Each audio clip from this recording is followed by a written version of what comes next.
ওরা শুধু ভোট চুরি করে নাই, ডাকাতি করেছে।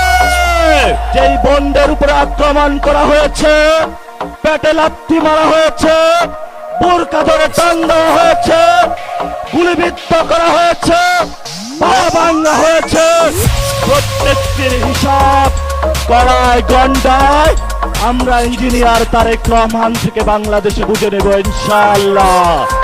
আমরা আল্লাহর কাছে শুকরিয়া জানাচ্ছি যে আল্লাহ তাআলা জনগণের সামনে যারা ভোট ডাকাত তাদেরকে উন্মোচন করতে আমরা সক্ষম হয়েছি বাংলাদেশে। ওরা শুধু ভোট চুরি করে নাই, ডাকাতি করেছে। আমাদের সুস্পষ্ট অনেকগুলো দাবি রয়েছে। আজকে নির্বাচনের পরে 11 দলীয় যে ঐক্য রয়েছে, আমরা জনগণের সামনে উপস্থিত হয়েছি।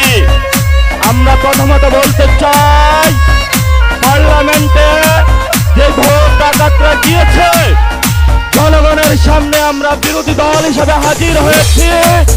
আমরা রাজপথে থাকবো, গড়ায় গন্ডায় ইঞ্চি ইঞ্চি করে জনগণের উপরে যারা ভোটের ইঞ্জিনিয়ারিং করেছে, ভোট ডাকাতি করেছে, নতুন ভাবে জুলুম চাপিয়ে দেবার চেষ্টা করছে, আমরা তাদের কাছ থেকে বুঝে নেব ইনশাআল্লাহ। আমি সংক্ষিপ্ত কথা বলবো। আমাদের ভাই শহীদ উসমান হাদি আজকে আমাদের মধ্যে থাকতে পারতেন, সংসদ সদস্য হিসাবে ঢাকা 8 আল্লাহ ওনাকে শহীদ হিসাবে নিয়ে গিয়েছেন। আমরা বিচারের দাবিতে মাঠে গিয়েছি। আজকেই যেহেতু বিরোধী দলীয় যাত্রা হচ্ছে এই বায়তুল মুকাররম থেকে, আমি সরকারের কাছে আহ্বান জানাবো, দেশের কাছে আহ্বান জানাবো, প্রশাসনের কাছে আহ্বান জানাবো, আপনারা দ্রুত গতিতে শহীদ উসমান হাদি ভাইয়ের হত্যাকাণ্ডের বিচার যাতে হয় সেই উদ্যোগ নিন। আমাদেরকে এতদিন বলা হয়েছে বিচার এবং নির্বাচন মুখোমুখি দাঁড় করাবেন না। আমরা মরিয়া প্রমাণ করিলাম যে আমরা নির্বাচন বিরোধী নই। এখন সময় এসেছে শহীদ উসমান হাদি ভাইয়ের হত্যাকাণ্ডের বিচার করতে হবে। তৎকালীন সময়ে সংস্কারের নিয়ে বলা হয়েছিল, সংস্কার এবং নির্বাচন বিরোধী করার চেষ্টা চালানো হয়েছিল, ট্যাগ দেওয়া হয়েছিল, ওরা নির্বাচন চায় না। আমরা তোমাদের চোখে আঙ্গুল দিয়ে দেখিয়েছি আমরাই বাংলাদেশে গণতন্ত্র চাই, তোমরা চাও ভোট ডাকাতি করতে। এখন সময় এসেছে, কোন নয় ছয় চলবে না। সংস্কারে জনগণের যে ভোটে ম্যান্ডেট দিয়েছে দ্রুত বাস্তবায়ন করতে হবে। সাথে সাথে বাংলাদেশে সন্ত্রাস, চাঁদাবাজি, দখলদারিত্ব বন্ধ করার উদ্যোগ নিতে হবে।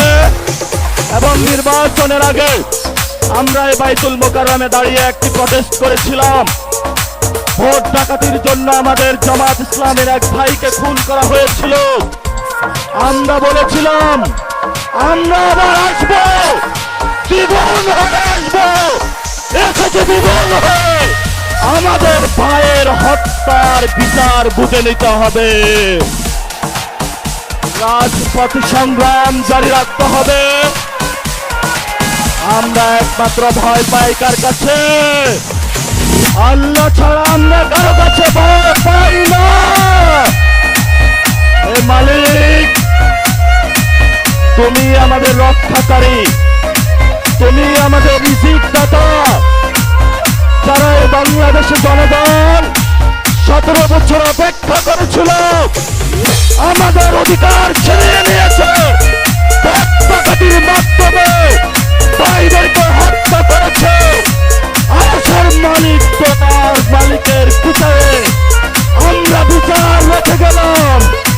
তুমি তাদের দৃষ্টান্তমূলক শাস্তি বাংলার মাটিতে জনগণের সামনে করবে। আমরা আজকে তোমার মসজিদের সামনে বিচার রেখে গেলাম। বাংলাদেশের মানুষ হতাশ হবেন না। লা তাহজান ইন্নাল্লাহা মা'ানা।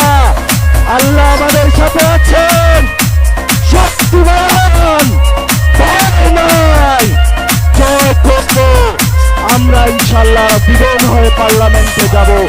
সবাইকে আসসালাম, সবাই দোয়া রাখবেন। আসসালামু আলাইকুম ওয়া রাহমাতুল্লাহি ওয়া বারাকাতুহু।